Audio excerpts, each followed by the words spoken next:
Good morning students. आज की कक्षा में संत कवि तुलसीदास जी द्वारा रचित विनय के पद को लेकर मैं उपस्थित हूँ। संत तुलसीदास जी भक्ति साहित्य के राम मार्गी महाकवि के रूप में प्रतिष्ठित हैं। इनकी साहित्यिक विशेषताओं को मैं अगली कक्षा में लेकर के आऊँगी। आज सिर्फ विनय के पद, जो पहला पद है, उसके भावार्थ को और शब्दार्थ को मैं आपके सामने उपस्थित करूंगी, क्योंकि बहुत सारे छात्र छात्राओं का कहना है कि पद के अर्थ समझ में नहीं आते। सबसे पहले आप ये जान लें कि विनय का पद विनय पत्रिका से रचित है। महाकवि तुलसीदास जी ने सबसे महान ग्रंथ की रचना की, रामचरितमानस,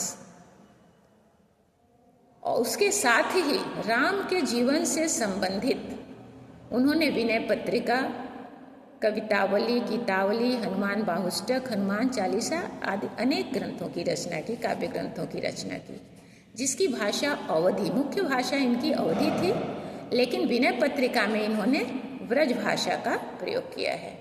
जैसा कि शीर्षक से ही हम समझ पा रहे हैं कि विनय पत्रिका अर्थात विनय के पद, आत्मनिवेदन, इन्होंने विनय किया है। भगवान राम के मर्यादित रूप पुरुषोत्तम के रूप में उपस्थित किया, साथ ही उन्हें उदार, कृपा के सागर, दीनों पर दया करने वाला, प्रेम करने वाले और निस्वार्थ भाव से अपने भक्तों पर कृपा करने वाले, इन तमाम गुणों से विभूषित किया है।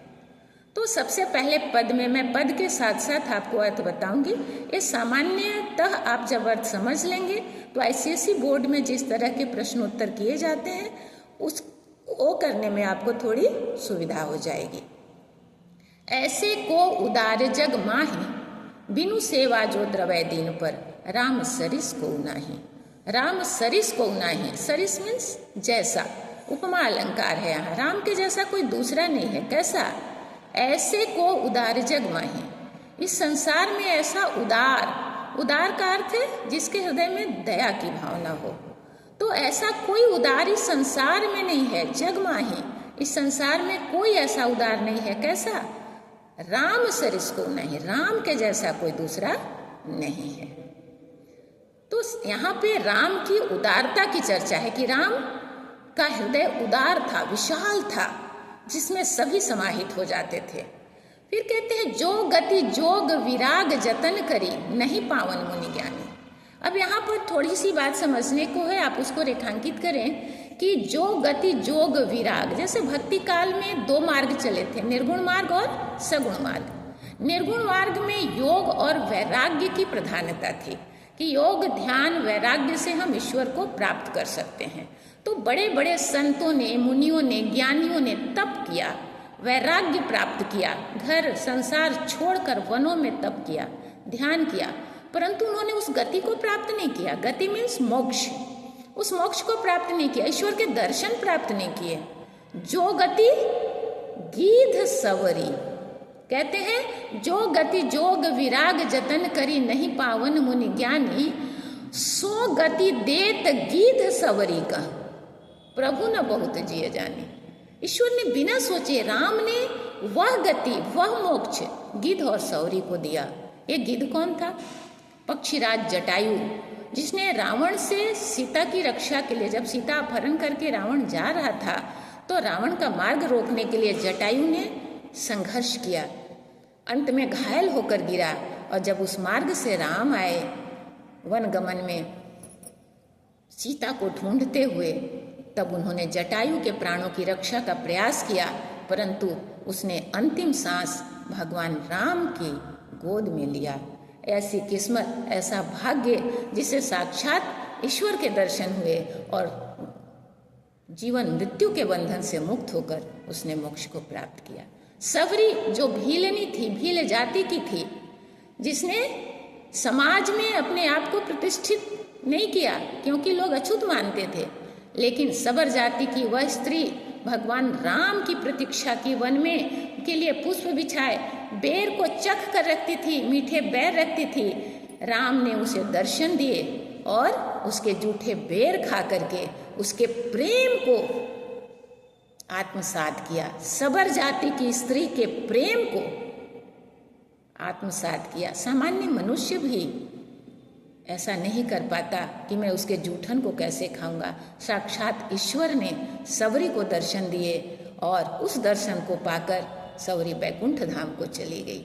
तो प्रभु राम के अंदर जो उदारता है, जो बिना किसी स्वार्थ के, बिना किसी सेवा के अपने भक्तों पर कृपा करते हैं। अब दूसरी पंक्ति, अगली पंक्ति में कहते हैं कि जो संपत्ति 10 शीश अर्प करी, जो संपत्ति 10 शीश अर्प करी, रावण शिव पहलिनी।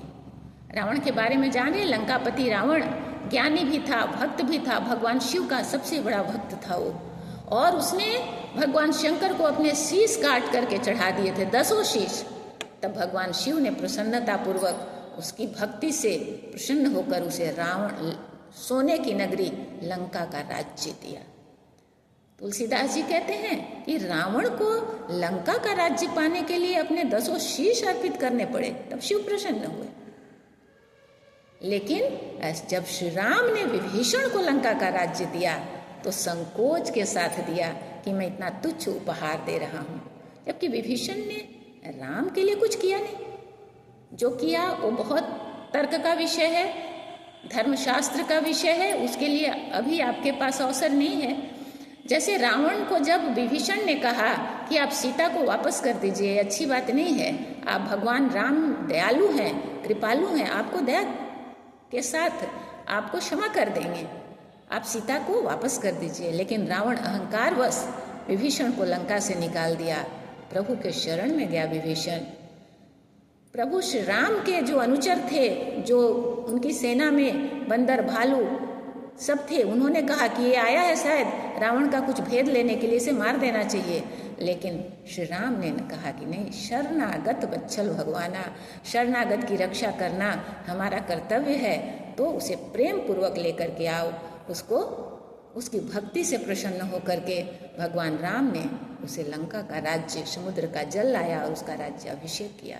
और संकोच के साथ, गर्व के साथ नहीं, अहंकार के साथ नहीं, ऐसे भक्त वत्सल भगवान राम से आत्मनिवेदन करते हैं, विनय करते हैं संत तुलसीदास जी। कितनी अच्छी कथा है और कितने अच्छे गूढ़ भाव हैं। फिर कहता है, अब यहाँ पर इसके पहले जो वाक्य आए थे कि जो गति जोग विराग जतन करी नहीं पावन मुनि ज्ञानी, मतलब जोग वैराग्य करके उस गति को प्राप्त नहीं किया जो सबरी गिद्ध को प्राप्त हुआ। तो यहाँ पर एक वाक्य आपको लिखना होगा कि निर्गुण भक्ति योग और वैराग्य से परिपूर्ण था और सगुण भक्ति भक्ति से परिपूर्ण, साक्षात भगवान राम के दर्शन से परिपूर्ण था। तो यहाँ निर्गुण भक्ति से सगुण भक्ति की श्रेष्ठता दिखाई गई है। यदि आपके ऐसे प्रश्न पूछे जाएं तो आपको वहाँ पर लिखना होगा। लास्ट पंक्ति इसकी है कि तुलसीदास सब भांति सकल सुख जो चाहसी मन मेरो। अब तुलसीदास जी अंत में कहते हैं कि अगर मेरा मन चाहता है कि मैं संपूर्ण सुख को प्राप्त करूं तो क्या करना होगा, तो भज राम। अपने पाठकों को, समाज को संदेश देते हैं कि अगर आपकी सारी मनोकामनाएं पूर्ण हो, सारे सुख आपको चाहिए, आपको मोक्ष चाहिए, आपको जो चाहिए वो आपको मिलेगा, लेकिन तब हे मन राम को भजो, श्री राम के चरणों में अपना शीश अर्पित करो, अपनी भक्ति अर्पित करो। वो तो प्रेम के वश में है भगवान, तो आपको संपूर्ण सुख की प्राप्ति, सकल मनोकामनाओं की पूर्ति राम की शरण में होगा। यहाँ संत तुलसीदास जी ने अपनी दास्य भाव और एकात्म भक्ति की प्रतिष्ठा की है। वही कहते हैं कि राम को भजो, श्री राम, एकात्म, सिर्फ एक राम है। कहा गया है राम का नाम लेके जो मर जाते हैं वो अमर नाम दुनिया में कर जाते हैं। तो संत तुलसीदास जी द्वारा रचित ये पहला पद विनय पत्रिका से जो लिया गया है। बस आज सिर्फ इतना ही। कल हम लोग मिलते हैं दूसरे पद के साथ। ये दोनों पद जब समाप्त हो जाएंगे, जब इसका वाचन और इसके अर्थ भावार्थ को हम समझ लेंगे तो हम लोग तुलसीदास की जीवनी, उनकी साहित्यिक विशेषता, उनकी भक्ति भावना पर चर्चा करेंगे। आज के लिए बस इतना ही।